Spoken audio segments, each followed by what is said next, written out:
Hi students, very good morning. Welcome to our physics class, and today we are going to discuss about the dielectrics and capacitance. So, already we know we are using in our day to day life dielectric materials and capacitors.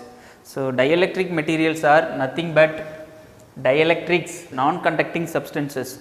Simply they are the insulating materials. We know what do you mean by insulator, conductor. So, in the insulator less number of free charges, that is we can say there is no free charges, free electrons. So, all electrons are bound electrons. So, there is no free electrons. So, there is not possible of current conduction. So, if you apply the electric field, there is no response to the field. So, that is called insulator. So, dielectrics also a type of a insulator, but in the dielectric we can store the electrical energy by means of separation of charges. No charge flow from one point to another point, but we can separate the charge at a small distance. So, that is called polarization. So, that can be done in the dielectrics, but that cannot be done in the insulators. So, we can say easily the dielectrics are we can store the electrical energy in that medium, but insulators we cannot do that. So, here electric field in the materials in conductors and dielectrics. So, the electric field, behavior of electric field already we discussed in the previous chapter, that is previous session. In conductor, electric field inside the conductor will be 0. Why? Because here due to the electric field the charges can be induced, and the electric field due to the induced charges, that is called E internal electric field is which is equal at all points, equal and opposite to the external electric field at all points inside the conductor. That is why E equal to net electric field equal to 0 inside the conductor, but in the case of dielectric not like that. So, here also due to the electric field charge separation will be done, the negative and positive charges will be separated, and the electric field due to these charges can be occur, that is called internal electric field. So, this is not equal to the external field, it opposes the external field, but in magnitude not equal to external field. So, the total electric field will not be 0, that is electric field inside the dielectric will not be 0. So, this is the main difference between the conductor and dielectric. Simply in the dielectric, when we apply the electric field, the charges separated by creating the dipoles. We know dipoles means equal and opposite charges, we can create the dipoles, that is called dielectric. So, based on the polarity we can classify the dielectric materials into two categories, two types, that is non-polar and polar dielectrics, or we can say non-polar molecules and polar molecules. So, here the substance are taken as the molecules. So, in the non-polar molecules, here the so many particles are shown, that is here H2, H plus and H plus, two positive ions are there. So, there is no dipole, no negative ion. So, there is no dipole. If you split into the two half, the same side will be equal, that is the symmetrical structure. So, non-polar molecules like H2, CH4 and CO2 all are having the symmetrical structures, because we separating the two half in at any way it shows the mirror structure, that is symmetrical structure. So, here negative charge and positive charges can be coincide, that is the potential, that is the dipole moment we know starts from negative charge to positive charge. So, if you apply here the two dipole moments will be 0. So, dipole moment due to this molecule will be 0, and also it is the symmetrical structure. So, here positive and negative charges coincides. So, the centers of the positive and negative charges will be same. So, there is no net dipole moments inside the material, where in the non-polar molecules, non-polar medium. So, if you apply the electric field, the electric dipoles may be created. If you apply the electric field here, the charge separation will be done. Effect of alignment in the non-polar molecules will be very less compared to polar. So, we can neglect the non-polar molecules, we go to the polar molecules. In the polar molecules, if they have the non-symmetrical structure like HCl molecule H2O molecule. If you take the positive and negative charge are separated small distance, so it is called a dipole. And same in H2O molecule, water molecule, this is O minus, so these are H plus, so it forms a dipole. So the dipole moment starts from positive to negative. Here the positive and negative charges separated. So it's already, even in the absence of electric field, they have dipole and dipole moment. If you apply the external electric field additionally to it, they can be aligned. If you apply electric field, they can be aligned in the direction of electric field. So additionally we have the net dipole moment in the application of electric field. So they possess the strong electric field due to the external electric field. So these molecules are called polar molecules. So these polar molecules are very responsible to the electric field, and they are very useful in, they are used as the dielectric medium in the capacitors. So here the process of creating the dipoles, the term is called polarization.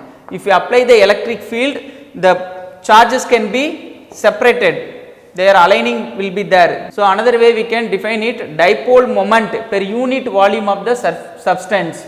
Dipole moment is the P, we know Q into 2A, so per unit volume of the substance. And also we can explain that formula may be P equal to psi E into E, where psi E is the electric susceptibility, where polarization is directly proportional to applied electric field. So in order to remove the proportionality, we include this constant electric susceptibility psi E. So which describes, this psi E describes the ability of admitting the electric field through the medium, that is called susceptibility. And so these polarization will be due to the bound charges, not the free charges. Even no free charges in the dielectric, only bound charges. So the polarized dielectric medium, it is a substance of dielectric. If you apply the electric field, the polarization will be occur. So these molecules are, these dipoles are polarized. So these are equivalent to the two charged surfaces, like, so here all are charge, negative charges, so it is acting as the negative charged surface. So this will be acting as the positive charged surface. So there is equivalent to two opposite charged surfaces whose surface charge density is minus q and plus q. So these are the basics of dielectrics. Simply dielectrics is the insulating materials, so in which we can store the electrical energy and we can create the dipoles, and these dielectrics are very useful and they are taken into the capacitors. So what do you mean by capacitors? In capacitors we are using so many electrical and electronic circuits. If you open any electronic circuits like in your mobile phones or any radio or television boards, we can see them a purple color and blue color cylindrical form of capacitors, and button capacitors are there. So simply the use of capacitors are to store the electrical energy at some while, that is. And also we can see the capacitors in colloquial form condensers. We can see the condensers behind the every motor. So if you take the fans, electrical fans, grinders, mixers, we have the motors inside it. So to run up the motor, to start up the motor, we initially use the capacitors. So capacitor is nothing but system of two conductors separated by an insulator. So assume two conductors of charge q and minus q, two equal and opposite charges, and whose potential is here V1, here V2. So the electric field is passed from positive to negative. So here if you move a 1 coulomb charge from the conductor 2 minus q to conductor 1 plus q charge, we have to do work. That work is equal to, that work done is equivalent to the potential difference between the two conductors, that is V equal to V1 minus V2. So this is the equivalent to the work done. So work done. So another form of the capacitor will be taken like this, two parallel plates of equal size, and the charge on both sides will be equal and opposite, but total charge of the capacitor will be q only, but each side q. So total will be, total of the capacitor will be 0. So here V is proportional to the electric field, and the ratio between the q and V the ratio of Q to V is a constant, always it is a constant, that constant is called capacitance of the capacitor. So, this capacitance simply it defines the ability of the storing charges on the conducting surfaces. So, that is called capacitance. Q by V, here C is independent of Q and V, only depending on the shapes, size and separation between the two plates or two conductors, and also nature inside the medium. So, these and all the capacitance depending on, and the unit will be coulomb per volt we can write, but SI unit will be farad.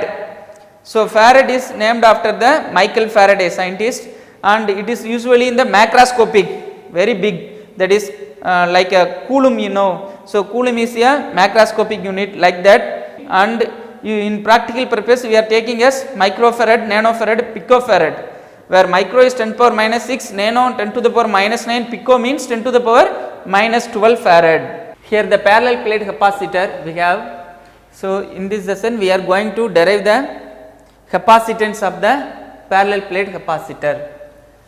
Here we are taking two parallel plates whose areas is A is equal, and the distance of separation between them is taken as d, and this is positive charged plate which has plus q, and this is negative charged plate which has the charge minus q. So, the electric field will be this plate to this plate, this is plate 1, this is plate 2, and whose surface charge density, that is charge per area, here minus q, minus sigma, here plus sigma. So, here the chosen parallel plates are taken as d squared, the distance d squared is very less than compared to area of the conductor. So, we know already sigma, surface charge density, equal to q by A, surface charge density. In the electric field taken for various regions. So, below the first plate, that is region 1, outer region 1, we consider E equal to, so d2 this plate sigma by 2 epsilon naught. So, d2 this plate, so this is negative, so we are taking minus sigma by 2 epsilon naught. So, totally will be 0, that is electric field in the region of 1, that is above the plate 1 is 0. So, the same the below the plate 2, the region outer region 2 also 0, because in at those points the electric fields due to both plates are in opposite directions. That is why we are choosing sigma by 2 epsilon naught for one plate and minus sigma by 2 epsilon naught for another plate. So, total electric field will be 0. But in the case of inner region, at a point inside the two plates, that is inside the capacitor, E equal to can be written as sigma by 2 epsilon naught. So, due to the first plate. So, always electric field is outward from the positive charge, and for negative charge always inwards. So, totally we can add up. So, we can write sigma by 2 epsilon naught plus sigma by 2 epsilon naught, which will give sigma by epsilon naught. So, 1 by 2 plus 1 by 2, which will give 1, that means, so we obtain sigma by epsilon naught. So, E equal to, already for sigma equal to surface charge density equal to q by A. So, applying the q by A, say q by epsilon naught A. So, electric field in between the two plates or electric field inside the parallel plate capacitor E equal to q by epsilon naught A. This is very important formula. And we know that potential, here our aim is to calculate capacitance value. So, capacitance, already we discussed the capacitance equal to q by V, we need V, for that we need electric field. So, electric field we found E equal to q by epsilon naught A. So, we know the formula for potential difference, V equal to ED, where electric field E into distance D. So, this is potential difference V equal to ED, substituting the E value we can obtain. So, substitute this E value here. So, remaining will be D. So, QD by epsilon naught A. So, this is V, and we know the formula for capacitance, that is C equal to Q by V. So, substituting the value of V. So, substituting this value here. So, Q get cancelled. So, substituting V, so numerator things are go to, sorry, here taking the denominator here is going to numerator. So finally obtain C equal to epsilon naught A goes numerator and remaining will be D. Here Q get cancelled. So we can obtain epsilon naught A by D. So this is very very important formula. The capacitance of a capacitor, parallel plate capacitor, equal to epsilon naught A by D, where epsilon naught A is called, initially we have discussed, this is the permittivity of the free space or air or vacuum. A is the area of the plates, D is the distance between them. So this is the capacitance. So we can find, we can realize the fact that the capacitance is depending on the area and distance between them and also nature of the medium whose value epsilon. So independent of the Q and V, initially I told. So it is very very important formula, capacitance C equal to epsilon naught A by D. So next so this is in the air medium. So there is no medium between the two plates. So we can say the insulating medium will be air. So that is why C is equal to epsilon naught A by D. Now next concept we are going to see how the capacitance can be changed by introducing a medium inside the two plates. So here effect of dielectric including between two plates. So initially we know for without any medium inside the two plates, so that is air medium is there. So we found C equal to epsilon naught A by D. So here we can write C naught for air medium. So that is why we are writing C naught equal to Q by V naught. C naught for V naught we know E naught into D, E naught equal to sigma by epsilon naught, everything we discussed here. So simply we can write C naught for the air medium or vacuum or free space, C naught equal to Q by V naught. So epsilon naught A by D. So now we have to introduce a dielectric medium inside the two parallel plates, that is between the two parallel plates. So now what will be the capacitance? How can be it changed? We are going to see.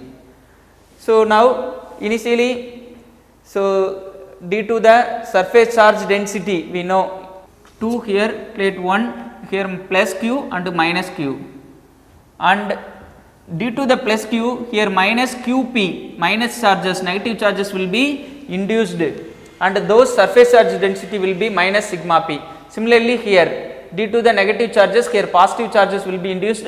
So sigma plus sigma is here and minus sigma P is here. So net surface charge density of these two plates can be written as sigma minus sigma P. Sigma. So without the dielectric we can write only sigma. By introducing this dielectric we can write the surface charge density of the two plates will be reduced by the factor sigma P. So we can write sigma minus sigma P. So simply we are replacing sigma as sigma minus sigma P. So electric field inside any point is E equal to sigma minus sigma P by epsilon naught. Initially formula equal to sigma by epsilon naught. So replacing sigma minus sigma P, so we can obtain this. And also potential difference equal to V equal to ED. So where E is there, so into multiplying D we can obtain this. So this is V, and here one factor is taken, that is here sigma P, surface charge density due to the dielectric medium, is proportional to the electric field E naught. So electric field without the dielectric, that is E naught. So also we can write sigma P is proportional to sigma. So sigma minus sigma P can be written as, to remove the proportionality constant we introduce K constant sigma by K. So we can write sigma minus sigma P equal to sigma by K, where here K is called dielectric constant. So now substitute the value sigma minus sigma P in this equation, we can write sigma D by epsilon naught K. So and here substitute the value for sigma surface charge density Q by A. So, we obtain this equation and we know the formula for capacitance C is equal to Q by V. So, this is V. So, Q by this value Q get cancelled. So, epsilon naught Ka by D will end. So, this is the capacitance of the parallel plate capacitor when the dielectric is inserted between the two plates. So, comparing this equation, that is capacitance of the dielectric included to the air medium included. So, here C naught equal to epsilon naught A by D, here C equal to epsilon naught Ka by D, here epsilon naught is there, here epsilon naught K is there. By comparing these two equations 1 and 2, we can write epsilon naught K equal to epsilon. So, which represents the permittivity of the particular medium we have taken, that is particular dielectric that we have taken. So, from this equation K equal to epsilon by epsilon naught, and also we can write C by C naught. So, this is called the dielectric constant of the medium taken. So, from this result we can know that if you insert the any dielectric between the two parallel plates of the capacitor, so the capacitance value will be increased. So, that is the purpose of using dielectric in the capacitors. So, if you add the dielectric between the two plates, the capacitance, that is the ability of storing charge, can be increased for the conductor. So, this is the practical use of the dielectrics. So, finally, we can obtain this equation, and by the factor K, dielectric constant. So, always greater than 1 for any medium. So, K is equal to 1 for free space or air medium. What is dielectrics and what do you mean by dielectric constant? So, what do you mean by capacitor? I hope you understand. Thank you, students.